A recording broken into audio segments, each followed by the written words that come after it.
Assalamualaikum warahmatullahi wabarakatuh. Bertemu kembali bersama kami guys, Ruby Grace. Tidak lupa kami ucapkan banyak-banyak terima kasih yang sudah like, subscribe, dan juga yang sudah berkomen.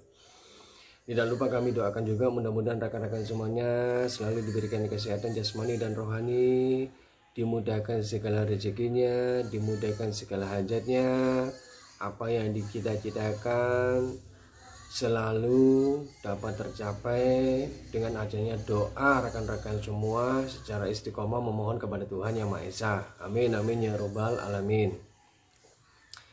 Kali ini kita akan membahas mengenai keris ya. Ini kerisnya patrem berdapur putut sajen.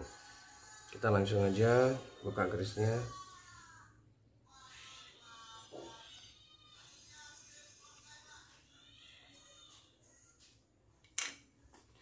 Jadi keris putut sajen itu seperti ini teman-teman. Ini keris putut sajen. Kerisnya seperti ini. Karena keris ini diperuntukkan sebagai sarana atau sebagai wasilanya untuk menyisikan suatu wabah. Baik itu wabah yang terjadi pada wabah gagal panen, atau wabah penyakit, atau wabah-wabah yang lainnya. Itu di era dahulu benda seperti ini digunakan sebagai sarana dan wasilanya ya. Makanya dinamakan dengan istilah keris putut sajen. Tapi kalau saya sih menyebutnya ini sebagai keris sajen itu saja sih. Karena kalau keris putut sajen biasanya di sini itu ada relief seperti kayak ompong jimbe di kanan kirinya. Atau mungkin hanya satu saja. Tapi yang saya miliki ini dia tidak berganti seorang putut, tapi bergantikan kembang kacang dan juga greneng. Kembang kacangnya hampir mungkem, greneng. Itu aja sih. Jadi keris-keris sajen ini digunakan sebagai sarana wasilah untuk mengusir suatu wabah. Baik itu bisa wabah dari wabah wereng yang selalu mengganggu persawahan seorang petani atau hal-hal yang lainnya ya, istilahnya seperti itu.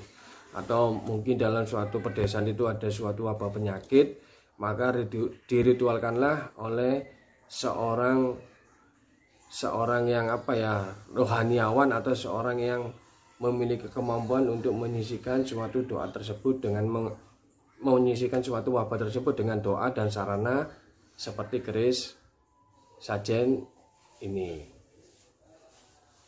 Dan keris sajen ini juga bercirikan luk 17 ya. Ini luknya luk 17, kita hitung aja. 1, 2, 3, 4, 5, 6, 7, 8, 9, 10, 11, 12, 13, 14, 15, 16, 17.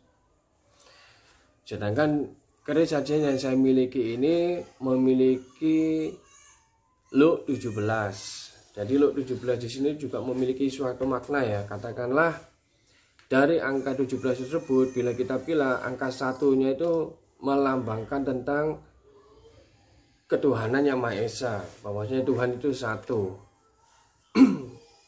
Tiada yang lain atau tiada duanya. Terus yang tujuhnya itu melambangkan sifat dari ketuhanan tersebut. Jadi Tuhan atau Allah Subhanahu wa Ta'ala itu memiliki sifat-sifat yang sekiranya itu yang sangat mulia, yang keterkaitannya terhadap diri kita. Jadi sifat-sifat Allah itu yang pertama yaitu sifat Al-Karim, yang maha mulia. Terus sifatnya yang kedua itu Al-Mu'in, yang maha pemberi aman. Sifat yang ketiga yaitu Al-Wakil, yang selalu mencukupi setiap kehidupan makhluk ciptaannya, baik itu manusia, baik itu hewan, tumbuhan, dan makhluk-makhluk yang kasat mata. Yang keempat yaitu sifatnya Al-Matin, yaitu maha kokoh. Jadi sifatnya Tuhan itu kokoh, dia ada duanya, hak dan mutlak, karena hanya dia yang maha kuasa dan maha perkasa. Yang kelima, sifatnya yaitu al-jami. Al-jami yaitu maha mengumpulkan. Yang keenam, maha adil. Yang ketujuh, maha akhir. Dari Luq 17 ini, bila dipilah antara yang satu tadi, kita harus selalu ingat kepada Tuhan Yang Maha Esa, dan yang tujuhnya yaitu salah satunya adalah dari ketujuhnya itu merupakan sifat Tuhan. Dan sifat Tuhan itu juga tertanam pada diri manusia. Seperti yang tadi saya ungkapkan, manusia juga memiliki sifat mulia. Manusia juga memiliki sifat memberi aman terhadap keluarga, terhadap rekan, terhadap kerabat, dan lain-lain.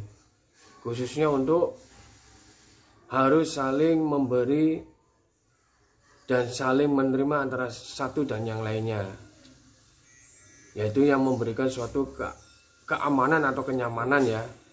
Manusia juga memiliki sifat untuk mencukupi dirinya, mencukupi keluarganya, dan lain sebagainya. Manusia juga memiliki sifat yang kokoh. Kokoh di sini dalam arti kita harus kuat, kita harus tegar dalam menghadapi sesuatunya untuk mencapai sesuatu hal yang baik yang kita inginkan. Kita harus istilahnya itu berjuang keras. Yang kelima yang juga terdapat dalam sifat manusia yaitu mengumpulkan tadi. Manusia itu juga selalu memberikan, selalu mengumpulkan. Katakanlah mengumpulkan di sini itu bisa dia mengumpulkan suatu hartanya untuk nanti disalurkan atau diberikan, dibagikan atau sedekahkan kepada orang-orang yang kurang mampu. Bisa ke yatim piatu, orang-orang janda, atau tetangga-tetangga terdekat atau keluarganya yang kurang mampu. Itu juga ada pada sifat manusia. Dan juga manusia juga memiliki sifat yang adil. Manusia itu adil.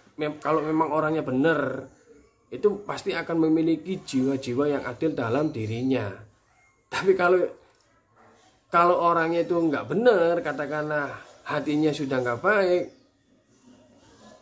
sangat sulit untuk menjadi orang yang sangat adil. Jadi perbanyaklah kita itu selalu untuk mengoreksi diri kita dalam melakukan segala sesuatunya. Dan juga manusia itu memiliki sifat yang akhir. Akhir di sini usia manusia itu tidak akan ada yang tahu, tidak akan ada yang berumur panjang. Berumur panjang di sini tuh berapa sih umur manusia yang paling panjang itu? Toh mentok akhirnya juga akan kembali kepada Sang Pencipta. Intinya di situ. Manusia juga memiliki batasan, manusia juga memiliki akhiran yang ujung-ujungnya suatu saat akan kembali kepada Sang Pencipta. Makanya disitulah kita di sini tuh selalu perbanyak perbaikan, perbanyak introspeksi diri, perbanyak kita tuh beramal soleh, saling membantu antara satu dengan yang lainnya. Tanamkan sifat-sifat atau pemikiran-pemikiran yang selalu berpositif thinking. Itulah makna yang terdapat pada Luq dari keris putih sajen yang saya miliki ini. Jadi kalau kita babar ini maknanya dalam, di samping dia itu sebagai sarana wasilah, sebagai untuk sesaji. Biasanya keris-keris kayak gini kan kalau sudah digunakan sarana untuk sesaji kan biasanya dilarung. Kalau era dulu, kalau era sekarang kan dijadikan suatu koleksi. Karena kalau menurut saya keris-keris kayak gini ini sangat-sangat antik, langka, dan tidak umum yang saya miliki. Karena Luqnya 17. Ada yang nggak perlu tiba-tiba berdapur lurus. Kalau menurut saya sih ini nggak terlalu tua sih, nom-noman. Yang tua yang di dalamnya itu aja sih kalau saya. Namanya Eyang Maeso Sabrang. Orangnya ya seperti gandiknya seperti ini, orangnya tua. Tapi galak. Galak kalau ada yang nggak baik, itu aja sih. Mungkin sampai di sini yang bisa kita babar mengenai dapur Putut Sajen atau keris sajen ini. Kiranya ada kekurangannya saya sampaikan, bisa rekan-rekan tambahkan di kolom komentar. Kita akhiri. Assalamualaikum warahmatullahi wabarakatuh. Jangan lupa like, jangan lupa subscribe, jangan lupa komen. Dukung terus channel Hobi Keris Galeri Pesona Keris Pusaka.